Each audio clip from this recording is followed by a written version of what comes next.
अच्छा, कभी सोचा है कि गांव देहात की वो डरावनी कहानियां जो रात में सोने नहीं देती, वो आखिर बनती कैसे हैं? मतलब ऐसा लगता है ना कि हर कहानी का एक एक ही जैसा पैटर्न होता है। आज हम बस उसी पैटर्न को, डर के उसी ब्लूप्रिंट को समझने की कोशिश करेंगे। वो कौन सा फॉर्मूला है जो इन किस्सों को इतना असरदार बना देता है? चलिए शुरू करते हैं। बेटा, रात में पुराना पीपल वाला रास्ता कभी मत लेना। ये सिर्फ शब्द नहीं है ना? ये एक चेतावनी है। और लगभग हर ऐसी कहानी की शुरुआत बिल्कुल ऐसे ही होती है। एक सलाह जो सुनने में तो बड़ी मामूली सी लगती है, पर असल में आने वाले खौफ की पहली ईंट होती है। और मजे की बात, कहानी का हीरो इसे कभी नहीं मानता, कभी भी नहीं। तो आज हम इन कहानियों को 5 हिस्सों में तोड़कर देखेंगे। सबसे पहले बात करेंगे अनदेखी चेतावनी की, फिर देखेंगे खौफ का नक्शा, यानी वो फॉर्मूला जिस पर ये कहानियां चलती हैं। उसके बाद शापित जगहें और भटकती आत्माएं, फिर हम उस अतीत में जाएंगे जो कभी मरता नहीं, और आखिर में ये समझने की कोशिश करेंगे कि क्यों सुनते हैं हम ये किस्से। तो चलिए पहले हिस्से से शुरू करते हैं। अनदेखी चेतावनी ये कहानी का सबसे सबसे जरूरी हिस्सा है। सोचिए, एक बाहरी इंसान एक नई अनजानी जगह और वहां का कोई लोकल उसे एक सलाह देता है, लेकिन हमारा हीरो क्या करता है?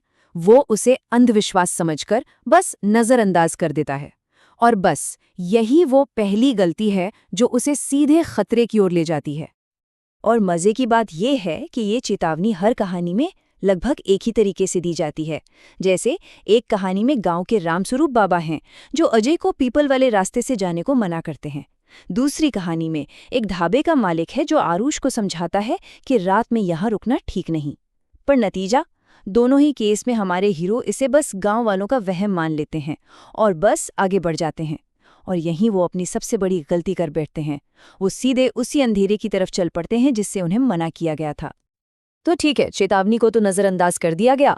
अब क्या होता है? अब कहानी एक एक तय रास्ते पर आगे बढ़ती है। ये कोई इत्तेफाक नहीं है, ये एक पूरा का पूरा ढांचा है, एक फॉर्मूला। और यही वो फॉर्मूला है जो इन कहानियों को इतना मजबूत बनाता है। चलिए अब इसी फॉर्मूले को समझते हैं। तो ये रहा वो फॉर्मूला, ये 5 कदम, यही हर डरावनी कहानी की जान है। देखिए, सबसे पहले आती है चेतावनी, जिसे हमेशा नजरअंदाज किया जाता है। फिर हीरो एक शापित जगह में दाखिल होता है, वहां उसका सामना होता है अलौकिक शक्तियों से। इसके बाद हमें उस जगह के दर्दनाक अतीत के बारे में पता चलता है कि ये सब क्यों हो रहा है। और कहानी के आखिर में आता है एक रहस्योद्घाटन, एक ट्विस्ट जो पूरी कहानी को ही पलट कर रख देता है। अब एक एक करके इन सभी स्टेप्स को जरा गौर से देखते हैं।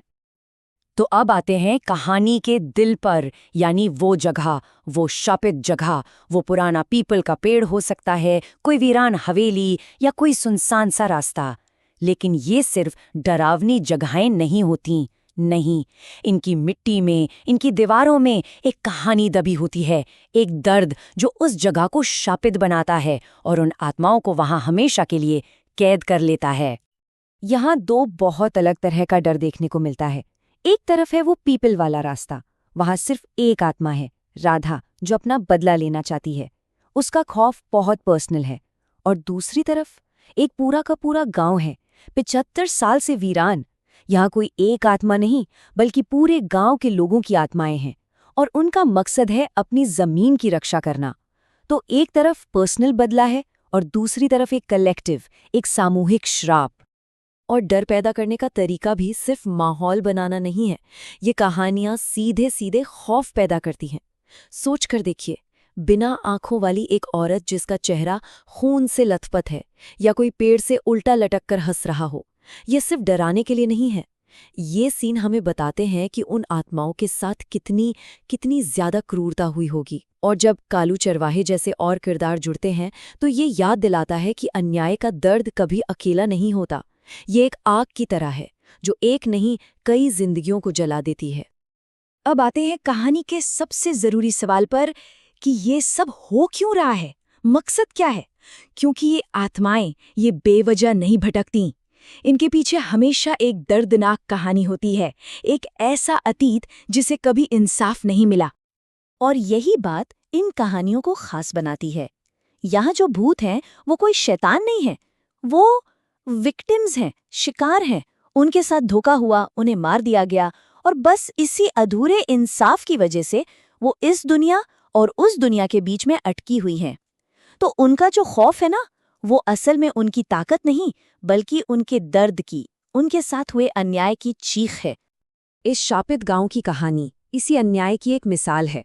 बात है 1946 की। एक अंग्रेज अफसर की नज़र गांव की लड़की रूपा पर पड़ती है और गांव का मुखिया अपने ही लोगों का साथ छोड़कर अंग्रेजों से जा मिलता है। रूपा का परिवार और गांव वाले विरोध करते हैं और नतीजा, पूरे गांव को जिंदा जला दिया जाता है। आज जो आत्माएं वहां भटकती हैं ना, वो उसी नरसंहार की गवाह है। ये कहानी यही बताती है कि इतिहास के कुछ जख्म वक्त के साथ भी नहीं भरते। और ये दर्द सिर्फ उस गांव तक ही सीमित नहीं है। दूसरी कहानी में राधा की आत्मा क्या कहती है? कोई निर्दोष नहीं, सब ने मुझे अकेला छोड़ दिया था। ये लाइन, ये उस धोखे के दर्द को बताती है जो इन आत्माओं को चैन से मरने भी नहीं देता। उनकी नज़र में हर वो इंसान गुनहगार है जो तब चुप रहा जब उन्हें मदद की सबसे ज्यादा जरूरत थी। तो अब हम कहानी के आखिर में पहुंच रहे हैं। हमने चेतावनी देखी, डर का सामना किया और उस दर्द भरे अतीत को भी जान लिया।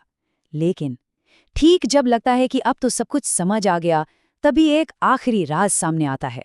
एक ऐसा ट्विस्ट जो हमें ये सोचने पर मजबूर कर देता है कि इन कहानियों का असली मतलब क्या है। याद है आरुष की कहानी? उसमें एक गाइड था किशन, जिसने उसे उस शापित गांव से बचाया था। वो आदमी जो उस गांव के बारे में सब कुछ जानता था। सवाल ये है कि वो था कौन? वो वहां क्या कर रहा था? और उसने आरुष की मदद क्यों की? कहानी का सबसे बड़ा राज बस इसी सवाल में छिपा है। और इसका जवाब एक पुराने धूल भरे शादी के कार्ड पर मिलता है, जिस पर लिखा है रूपा संग किशन, 22 दिसंबर 1946। ये वही तारीख है जिस दिन पूरे गांव को जला दिया गया था। मतलब आरुष की मदद करने वाला किशन कोई इंसान नहीं था, वो रूपा का वही दूल्हा था जो 75 साल पहले उस नरसंहार में मारा गया था। आज भी उसकी आत्मा उस गांव की सरहद पर पहरा दे रही है, एक रक्षक बनकर, ताकि जो उसके साथ हुआ वो किसी और के साथ ना हो। तो आखिर में ये कहानियां सिर्फ डराने के लिए नहीं होती, ये सिर्फ भूत प्रेत के किस्से नहीं हैं। ये एक तरह की सीख है, एक चेतावनी कि स्थानीय लोगों की, बुजुर्गों की बातों को कभी हल्के में नहीं लेना चाहिए। ये कहानियां हमें धोखा और लालच का नतीजा दिखाती हैं, और शायद सबसे ज़रूरी, ये उन लोगों की आवाज़ बनती हैं जिनकी आवाज़ इतिहास में कहीं दब गई थी। ये हमें याद दिलाती हैं कि अन्याय कितना भी पुराना हो जाए, वो इंसाफ का इंतज़ार हमेशा करता है। तो अगली बार जब कोई ऐसी कहानी सुनने को मिले, तो सिर्फ डरने की बजाय एक पल रुककर सोचिएगा, क्या वो भटकती हुई आत्मा वाकई डराना चाहती है, या फिर वो अपने साथ हुए अन्याय के लिए इंसाफ मांग रही है? क्या पता डर के उस पर्दे के पीछे इंसाफ की कोई अधूरी कहानी छिपी हो।